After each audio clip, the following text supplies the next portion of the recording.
40s? Oh, yeah. Much higher. Right. Meantime, the United States evacuating embassy personnel from Sudan in the middle of the night in what is being described as a fast and clean operation. Sudan is entering its second week of violence as the government battles rival militaries in the capital city. And now foreign governments could be looking to move in. Dr. Sumantra Maitra is a global politics expert and senior fellow at the Center for Renewing America and joins us now. Dr. Maitra, great to see you as always. Look, it is not every day that we discuss Sudan in the first block of the show. So why is this such a big deal? Why should Americans care? Thank you very much for having me, first of all.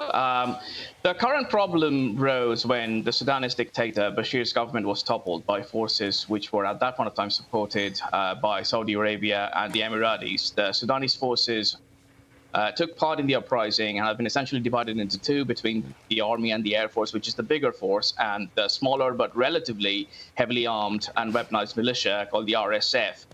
These are the two forces which are currently at fight. Sudan is a very important strategically placed region, like since the time of the British Empire, for example. In the Red Sea and the Nile, they have got massive gold reserves, and it's the third largest African country with all sorts of foreign powers having designs on it. For example, Egypt backs the Sudanese army, the Emiratis fund the RSF to counter Iran's growing power. But the U.S., though, the bigger problem is Russia and China. I'm not really sure how much the Russians are capable currently after their Ukraine faceplant, but Sudan has always been sort of like a subject of interest for Moscow because Moscow wanted to place around 500 troops and a few warships before they kind of like got mired in Ukraine. The Russian mercenaries, for example, are based in Sudan, and they scope out the country's gold and uranium reserves. China is a bigger problem because China, most importantly, have a base in Djibouti, which is right next door with thousands of soldiers and warships, keeping a watch on the Horn of Africa. Now, the Biden administration wasn't really interested in the geopolitics or understanding the geopolitics of the region and was continuing the Obama-era policy of focusing on the human rights and promoting liberalism in Africa instead of a purely kind of like a narrow idea of great power politics. It has been like that for the last 10 years almost. You remember how recently Senator Vance talked about how the American ambassador pick for Ghana, for example, is not someone who understands African culture, but essentially is a woke foreign policy person with America, not having any kind of leverage in Africa since the Arab Spring. In Sudan, we should have been, for the last 10 years, been in a detached and determined fashion, back the side. We just wanted to restore order. But in this case, we sort of went into moralizing, the Biden administration went moralizing the country. And I don't think it's capable enough to take a tough, cynical kind of decision at this point.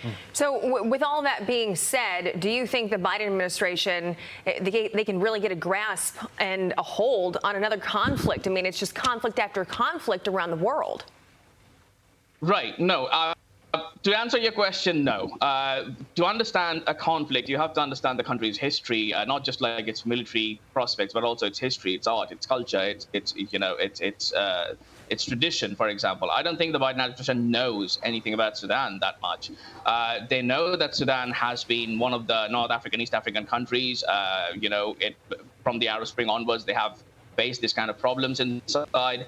The militia that is now currently the RSF was essentially a militia which we acted together and then we sanctioned in the 90s because it was created by the same government which was toppled.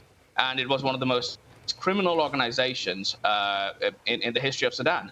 So I don't think the Biden administration really knows what it's doing. I think it kind of sees it's a reflection of the American idea of promoting liberty in North Africa, like the democratic idea of promoting liberty in North Africa, which sort of like failed. Egypt, for example, is on our side, and Egypt is keeping currently a low profile because it supports the Sudanese army. We haven't taken any stand so far, but we should. I read in your notes, you said you're worried that this could all destabilize Egypt. You know what I'm worried about in the more near term? Our federal government can't seem to get people out of locations. First it was Afghanistan, now it's Sudan. We're telling people to shelter in place. I mean, what has happened to the United States of America on the world stage when our people are in danger? A topic for a different day, obviously, but scary nonetheless. Meantime, it has been less than 2 years since the U.S. withdrew from Afghanistan. Leaked documents reportedly showing ISIS is already using the country to plot terror attacks. Dr. Maitra, every expert we had on said this would happen when we left Afghanistan. They said it before, they said it as it was happening, and they said it in the weeks immediately after. Why didn't Joe Biden and his team realize it?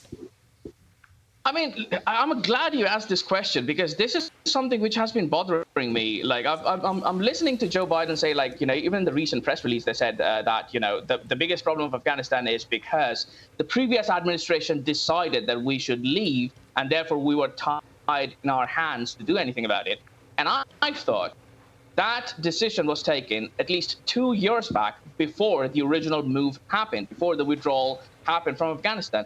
They had the time to focus on the withdrawal. They had the time to figure out how to have intelligence gathering in that country. They had the time to figure out what we call over-the-horizon capabilities, like, using drones and other things to keep an eye on the ISIS resurgence in Afghanistan. They didn't do anything. Recently, the National Security Council spokesperson, Adrian Watson, said to Washington Post that, we maintain the ability to remove terrorists from the battlefield without permanent troops presence on the ground. And I'm thinking, like, yes, that's true, but we are not seeing any evidence to that. Currently, however, we are in sort of kind of like in a comical situation where we are allied with the Taliban, or at least the section of the Taliban which is just purely nationalistic. So broadly, the Taliban can be divided into the ones which are more Islamist and militaristic, and the ones which are just purely Taliban nationalists. Mm-hmm. And now what we are seeing is the ISIS is currently, because ISIS is mostly manned by people from Central Asia and Arabia and Africa, they are coming to Afghanistan. They're trying to create this base. They're trying to create this organization from where they can launch attacks, not just to India and Pakistan, but also to the near abroad. And we are seeing this conflict between, increasing conflict between the nationalist side of the Taliban and ISIS. It's crazy. And we are kind of like in a tactical alignment, so to speak, with the Taliban. I think it's a complete weird situation. I think it could have been resolved before, but here we are. I also think that it would be naive for any American or anyone around the world to think that ISIS wasn't plotting something, but to see it all laid out here like this makes it much more concerning, because now we can see it at face value. Dr. Sumantra Maitra, thank you so much for your time and your insight this morning.